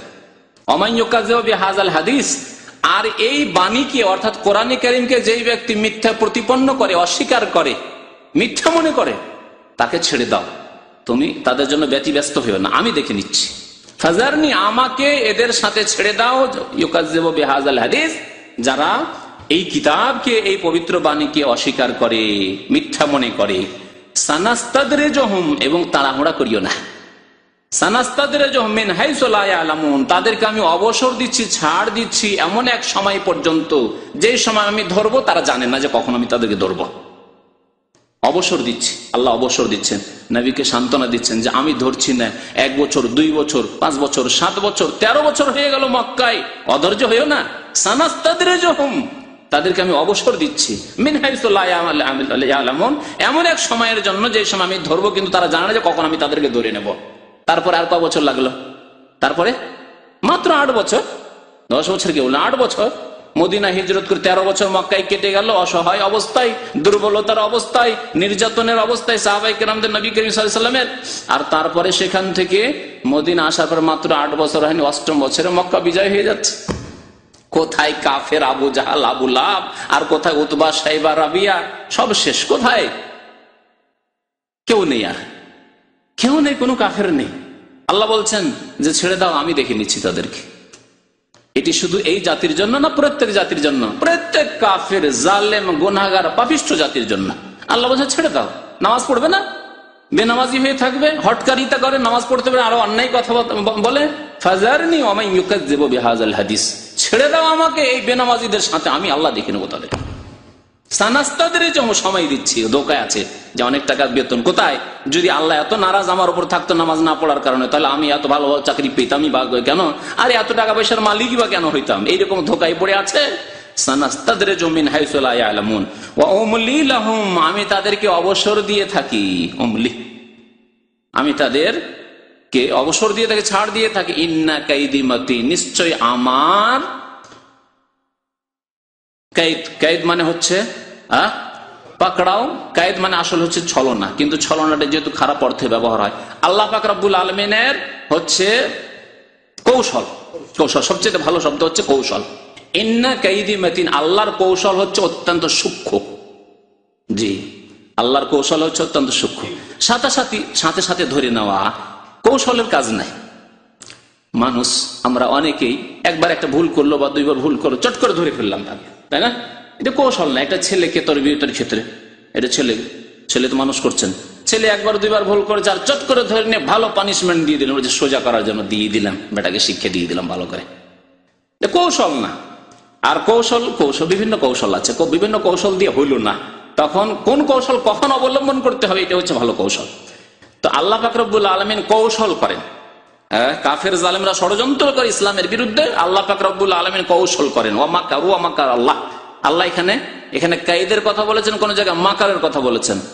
মাকার কাফের জালেমরা ছলনা করে, চাতুরতা করে আর ষড়যন্ত্র করে, আল্লাহ পাক রব্বুল কৌশল করেন। ওয়া মাকারা, আল্লাহ কৌশল করে। ওয়াল্লাহু খায়রুল মাকিরিন, আল্লাহ উত্তম কৌশলকারী, আল্লাহ উত্তম কৌশলকারী। তো আল্লাহ বলছেন আমি তাদেরকে অবসর দিয়ে থাকি। ইন্না কাইদি মাতিন, নিশ্চয় আমার কৌশল হচ্ছে অত্যন্ত সূক্ষ্ম। যারা বড় মাছ ধরে, ওই বড়শিতে মাছ ধরতে যায় না, ছিপে মাছ ধরতে যায়, বড় মাছ যদি লেগে যায় আর কৌশলী যদি হয়, চালাক লোক হয়, তাহলে সাথে সাথে টান দিবে না। সাথে সাথে টান দিলে অনেক সময় তাকে নিয়ে চলে যাবে সমুদ্রে। অনেকে এরকম নদীতে ডুবে মারা গেছে, বুঝতে পারছেন? বড় মাছ ধরতে গিয়ে নিজেই ডুবে মারা গেছে। কেন? তখন শক্তিশালী হয়ে আছে এই মাছ। তো কাফের শক্তিশালী আছে, ঠিক আছে ওকে একটু ছাড় দেন, ও বড়শিটা খেয়ে খুব লাফালাফি করতে থাক। হ্যাঁ, ফাল দাও আপনাদের ভাষায়। হ্যাঁ, তো খুব লাফালাফি করতে থাক, আর লাফালাফি করে যখন নিস্তেজ হয়ে যাবে, তখন আল্লাহ পাক রব্বুল ধরে বলছে ইন্না কাইদি মাতিন, নিশ্চয় আমার কৌশল অত্যন্ত সূক্ষ্ম। আল্লাহ পাক সূরা কালাম আয়াত নম্বর 44-45 বললাম। ওয়াকালা তাআলা, মহান আল্লাহ আরো বলছেন ওয়ালা ইয়াহসাবান্নাল্লাযীনা কাফারু আন্নামা নুমলি লাহুম খায়রুল লিআনফুসিহিম। আল্লাহ কাফেরদেরকে বলছেন যে কাফের, হে বেনামাজি, হে বিধর্মী, হে পাপিষ্ট জালেম, তোমরা এই ধারণা করিও না যে তোমাদেরকে ধরি না তো তোমাদের জন্য এটি কল্যাণকর, তোমাদেরকে কিছু বলি না, তোমাদেরকে শাস্তি দিই না। বেনামাজি, তারপরে তোমার চাকরি 20 বছর 30 বছর ধরে সৌদি আরবে চাকরি করে যাচ্ছ, বেনামাজি হয়ে আছো, কি আল্লাহ ধরলো না, কোন জায়গায় বালা মুসিবত আসলো না, খুব খুশি। আল্লাহ ওয়ালা ইয়াহসাবান্নাল্লাযীনা কাফারু, কাফেররা যেন এই ধারণা না করে আন্নামা নুমলি লাহুম খায়রুল লিআনফুসিহিম, যে আমি তাদেরকে যে অবসর দিচ্ছি এটি তাদের জন্য মঙ্গলময়, কল্যাণকর। না, এটি কল্যাণকর নয়, খবরদার, ধোকায় থাকবে না। ইন্নামা নুমলি লাহুম লিয়াজদাদু ইসমা, আমি তাদেরকে এই জন্য অবসর দিচ্ছি যে আরো বেশি করে পাপ করুক। অল্প স্বল্প পাপ করে কেন অ্যাক্সিডেন্ট হয়ে মরে যায়, বেশি করে আরো পাপ করুক। 2 বছর 4 বছর বেনামাজি হয়ে থাকলো, কিছু পাপ করে মরলো। একটা লোক 20 বছর 30 বছর সৌদি আরবে থেকে আরো হটকারিতা, শিখলো না কিছুই, মানলো না কিছুই, নামাজও পড়লো না, কবর মাজার পূজাই করতে থাকলো। ওই যে আকিদা, কবর মাজার পূজার আকিদা নিয়ে এসেছিল, সেই আকিদা নিয়ে গেল। আবার এখান থেকে 20 বছর খেয়ে দিয়ে টাকা পয়সা নিয়ে গেল সৌদি আরব থেকে, কিন্তু এখানকার আকিদা ইসলাম মদিনা মক্কার নিয়ে যাবে না। হয়ে গেল ফুরফুরা, গেল আজমের, গেল আটরসি মাইজ ভান্ডারি, গেল শাহজালাল। আল্লাহ বলছেন তোমাদেরকে যে অবসর দিচ্ছি কি জন্য, লিয়াজদাদু ইসমা, আরো গুনাহ করো না বেশি করে। অল্প স্বল্প গুনাহ নিয়ে যা কেন যাবে, বেশি করে গুনাহ নিয়ে জাহান্নামে যাও। হ্যাঁ, ইন্নামা নুমলি লাহুম, তাদেরকে আমি অবসর দিয়ে থাকি, লিয়াজদাদু ইসমা, যাতে করে আরো বেশি বেশি তারা গুনাহ করে। ওয়ালাহুম আযাবুম মুহিন, এবং তাদের জন্য বড় অপদস্থকারী শাস্তি রয়েছে, আযাব রয়েছে, অপমানজনক তাদের আযাব রয়েছে। সূরা আলে ইমরান আয়াত নম্বর 78। এভাবে বহু আয়াত কোরআনে কারিমে রয়েছে। সামুদ জাতি সম্পর্কে বলছিলাম যে সামুদ জাতিকে, আদ জাতিকে আল্লাহ পাক হালাক করেছেন, অথচ তারা খুব শক্তিশালী ছিল। সে সম্পর্কে 2-1টি আয়াত শোনাই। আল্লাহ বলছেন আলাম তারা কাইফা ফাআলা রাব্বুকা বিআদ, সূরা ফজর, সূরা ফজর আমপারা সূরা 6 থেকে 8 নম্বর আয়াতে মহান আল্লাহ ইরশাদ করেছেন, হে নবী আপনি কি দেখেননি কাইফা ফাআলা রাব্বুকা, যে আপনার রব আদ সম্প্রদায়ের সাথে কি আচরণ করেছেন, এরামা জাতিল এমাদ, সে এরাম জাতি, ওদের নাম এরাম জাতি ছিল। জাতুল এমাদ, বড়ই শক্তিশালী জাতি ছিল। এমাদ বলা হয় আমুদ, আমুদ মানে খুঁটি, স্তম্ভ। হ্যাঁ, তো স্তম্ভ খুব উঁচা উঁচা স্তম্ভ হয় না, এই জাতি খুব লম্বা, একবারে খুব লম্বা লম্বা ছিল, এদের বডি খুব উঁচা বডি। আল্লাতী লাম ইউখলাক মিসলুহা ফিল বিলাদ, তাদের মতো সুন্দর এবং শক্তিশালী মানুষ পৃথিবীতে আর সৃষ্টি করা হয়নি কোন যুগে। আল্লাহ বলছেন স্বয়ং, মানুষ বলছে না যে মানুষ হয়তো জানে না 200-400 বছর আগে কেমন মানুষ ছিল, তা তো জানেন না। না, আল্লাহ স্বয়ং বলছেন যে আদম আলাইহিস সালাম থেকে শুরু করে এই আদ জাতি পর্যন্ত এত শক্তিশালী জাতি আর মানব জাতির মধ্যে সৃষ্টি করিনি। লাম ইউখলাক মিসলুহা ফিল বিলাদ ওয়া সামুদ আল্লাযীনা জাবুস সাখরা বিল ওয়াদ।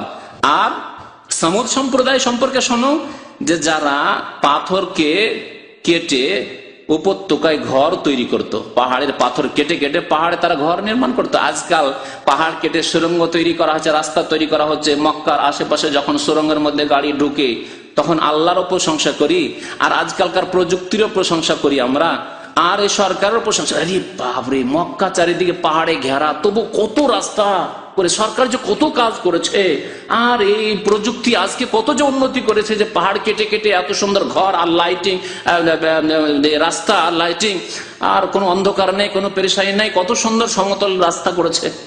প্রশংসা করছেন না করছেন না? প্রশংসা করছেন।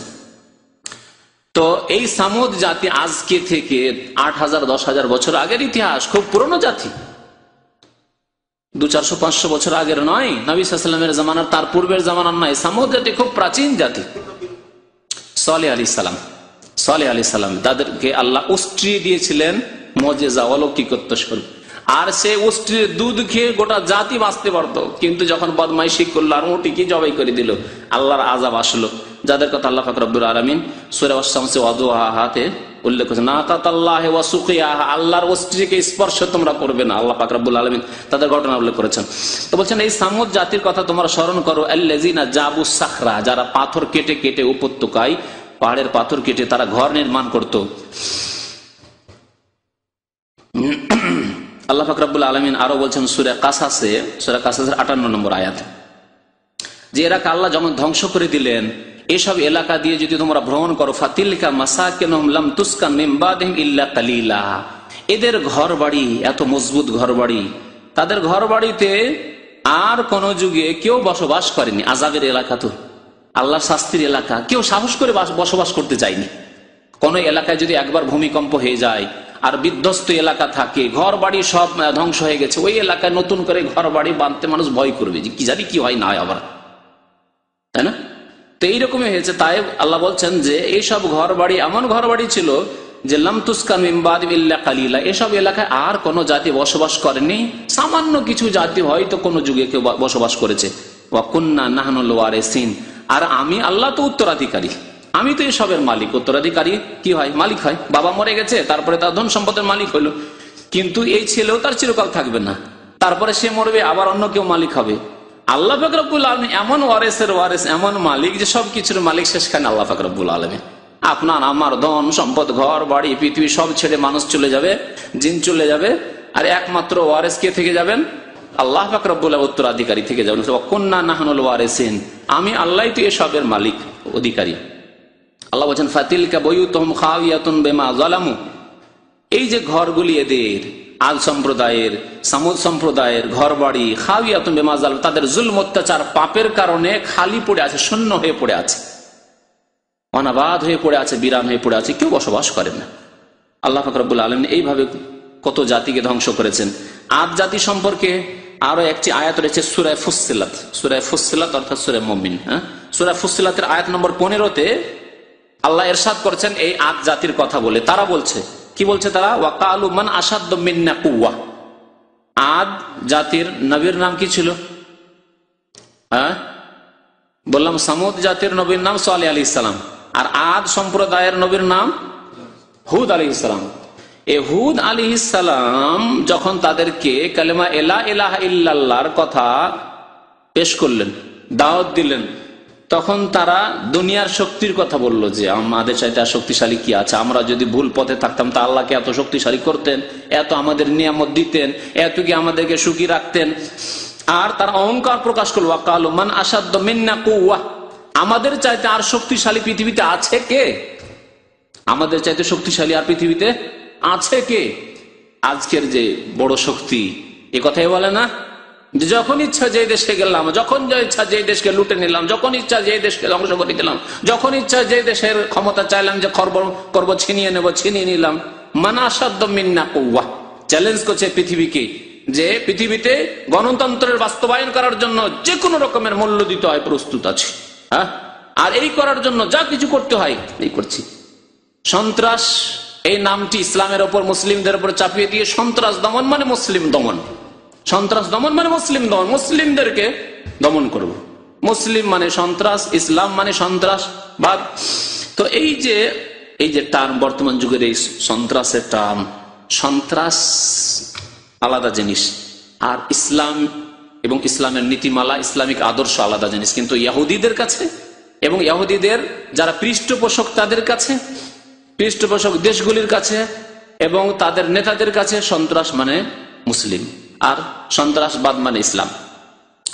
তো আল্লাহ পাক রব্বুল আলামিন তাদের সম্পর্কে বলছেন যে যারা বলেছিল মান আসাদ্দু মিন্না কুওয়া, আমাদের চাইতে ক্ষমতার মালিক কি আছে, আমরা যা ইচ্ছা তাই করব।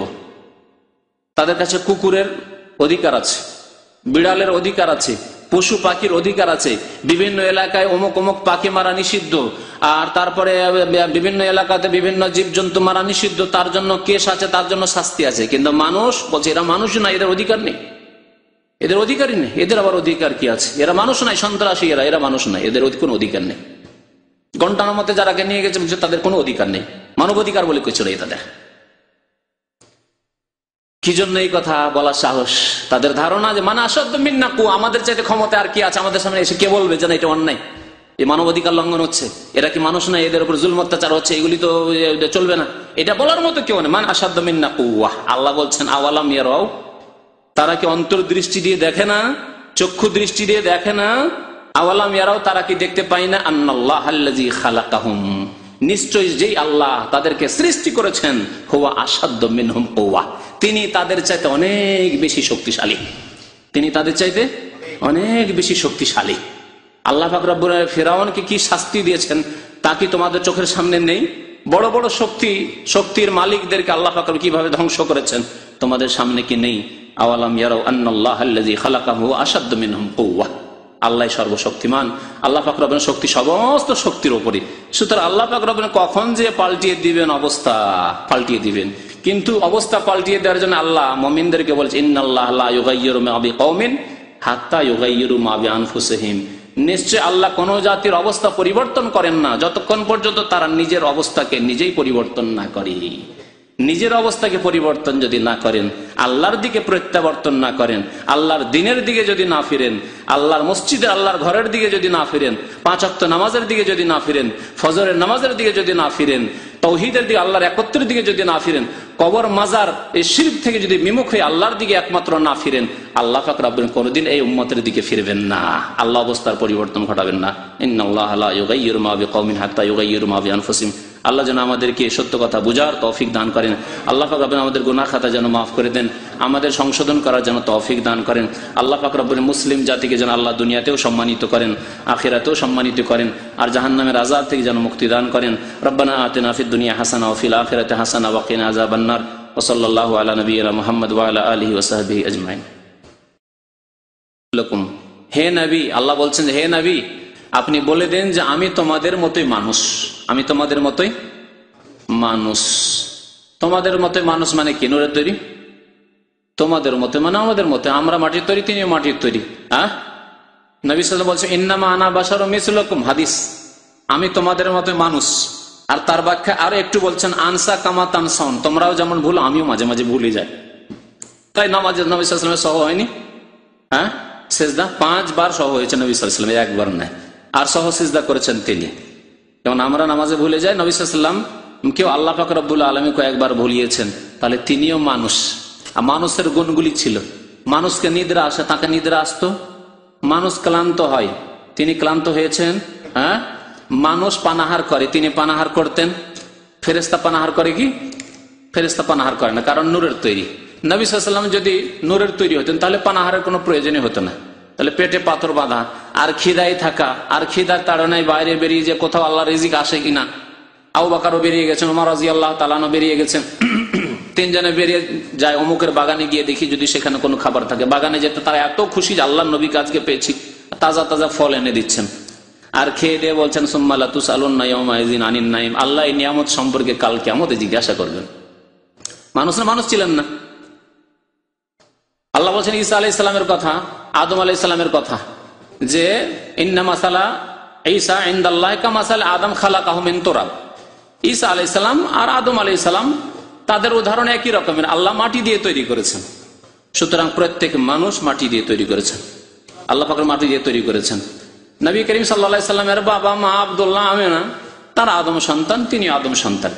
এই নূরের আকীদা হচ্ছে একটি কুফরি আকীদা, যা খ্রিস্টানদের মতো এসছে। খ্রিস্টানরা যেমন ঈসা আলাইহিস সালামকে বলে ইবনুল্লাহ, সন অফ গড, ইবনুল্লাহ, আল্লাহর পুত্র, তেমনি কবর মাজার পূজারীরা এরা এক ভ্রান্ত আকীদা ওই খ্রিস্টানদের মতো নিয়ে এসছে, বিভ্রান্তিকর আকীদা, যে নুরুল্লাহ, নবী হচ্ছে নূর নবী, নুরুল্লাহ, আল্লাহর নূর।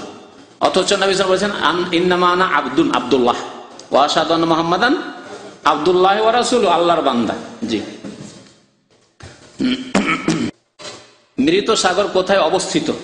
ম্যাপ দেখেন, মৃত সাগর পাবেন, ম্যাপ দেখলে মৃত সাগর পাবেন খুব কাছাকাছি। এই শাম, সিরিয়া, এই ভূমধ্য সাগর আছে, আর আপনার লোহিত সাগর, ভূমধ্য সাগর লোহিত সাগরের কাছাকাছি, এর মধ্যে আপনি মৃত সাগর পাবেন। জি। আল বাহরুল মাইয়াত আরবি দেখেন তাহলে তাদের লেখা থাকবে, আর ইংরেজি বাংলায় থাকে তাহলে মৃত সাগর, আর যদি ইংরেজিতে লেখা থাকে তো ডেড সাগর। একবার লিখেছেন যে কিছু পুলিশ এবং বলদের লোকেরা ঘুষ খেয়ে লোকজনকে ধরে আবার ছেড়ে দেয়। এটা কি? এটা হারাম যে কোনো দেশে। বাংলাদেশে ঘুষটা জায়েজ, আপনি রাত দিন সব কাজ করছেন, অফিস আদালত ঘুষ না দিলে কোনো কাজই হয় না, ওখানে জায়েজ আর এখানে হারাম, আলাদা আলাদা ফতোয়া নেই। বাংলাদেশেও হারাম, সৌদি আরবও হারাম, সারা পৃথিবীর সব জায়গায় হারাম, মুসলিম দেশও হারাম, অমুসলিম দেশও হারাম। ঘুষ খাওয়া, ঘুষ নেওয়া, ঘুষ দেওয়া হারাম। আর রাশিউল মুরতাশিফিন না, নবী সাল্লাল্লাহু আলাইহি ওয়াসাল্লাম ঘুষখোর এবং ঘুষদাতা, ঘুষ দেনেওয়ালা দুইজনই জাহান্নামে যাবে। এদের উপরে লানত রয়েছে, আল্লাহ রাসূল সাল্লাল্লাহু আলাইহি ওয়াসাল্লামের অভিশাপ রয়েছে। সুতরাং এরা জাহান্নামের কাজ করছে, ফাসেক এরা, যে কোনো দেশে হোক না কেন। জি। আপনার যদি ক্ষমতা থাকে তো উপরের কর্মকর্তাদেরকে জানান, আর নাহলে উপরের কর্মকর্তারা তাদেরকে ধরছে।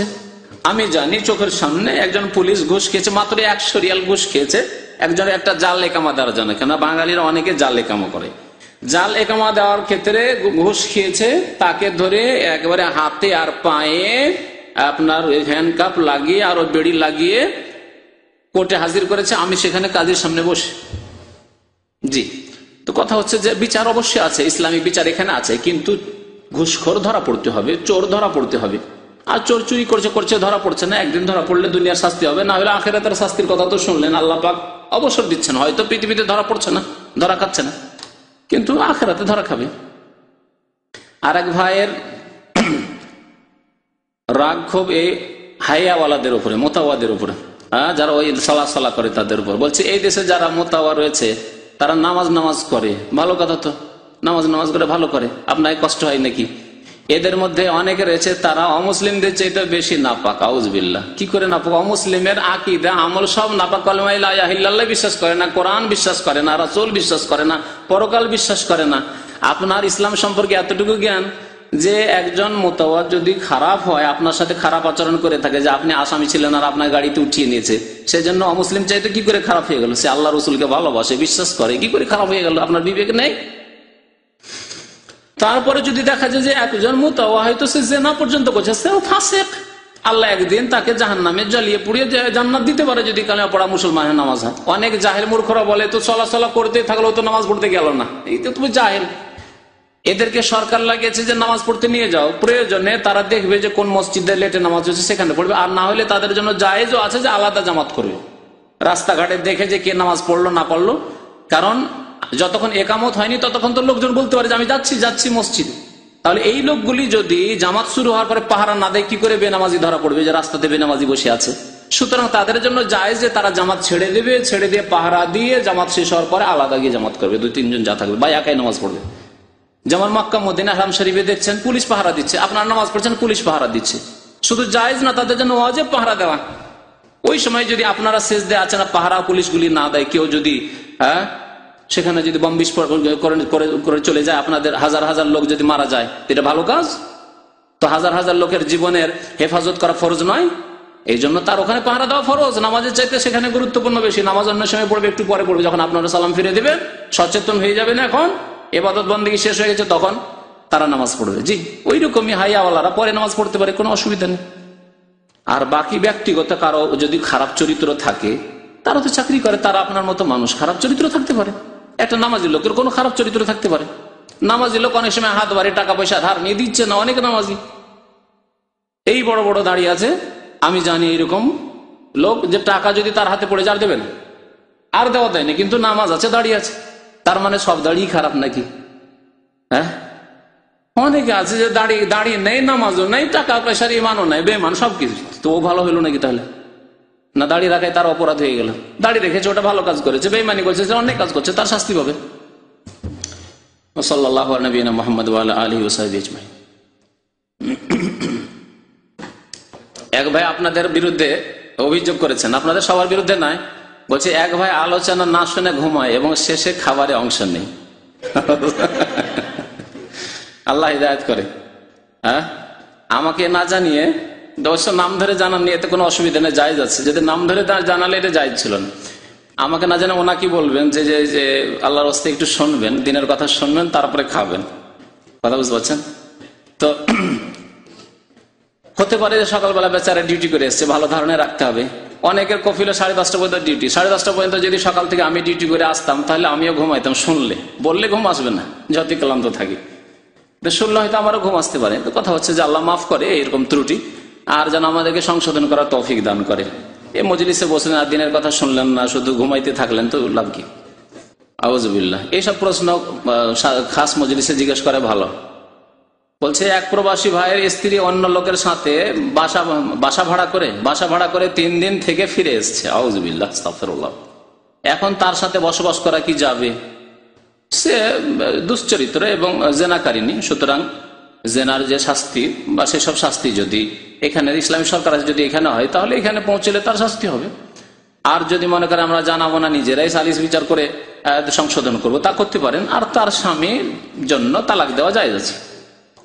বরং তার স্বামী যদি সৎ হয় তো রাখা ঠিক নাই, কারণ সৎ লোক, ইমানদার লোককে এইরকম দুশ্চরিত্র নারীকে রাখা, স্ত্রীকে রাখা জায়েজ নাই। তবে সেও যদি চরিত্রহীন হয়, তাহলে বলবো না যে তালাক দেওয়া জরুরি। স্বামীও চরিত্রহীন, বেগায়রা দায়ুস, হয়তো ওই বন্ধুকে যার সাথে চলে গেছে তাকে হয়তো বাড়িতে নিয়ে আসে, তার সাথে গল্প করা স্ত্রীকে, তাহলে এরকম লোককে বলবো না যে তুমি স্ত্রীকে তালাক দাও, তুমি দোষ করেছো। দোষ তো সেই করেছে, যোগাযোগের ব্যবস্থা সেই করে দিয়েছে। হয়তো তার সামনে কথা বলে কিছুই বলে না, হয়তো এইরকম যোগাযোগ তার সামনে হয়েছে। সুতরাং এই নিজেও যদি ফাসেক হয়, তাহলে ফাসেকের সাথে ফাসেক স্ত্রী থাকবে। আর যদি ইমানদার মুমিন ভালো মানুষ হয়, তাহলে এইরকম স্ত্রী রাখা জায়েজ নয়, ছেড়ে দেবে।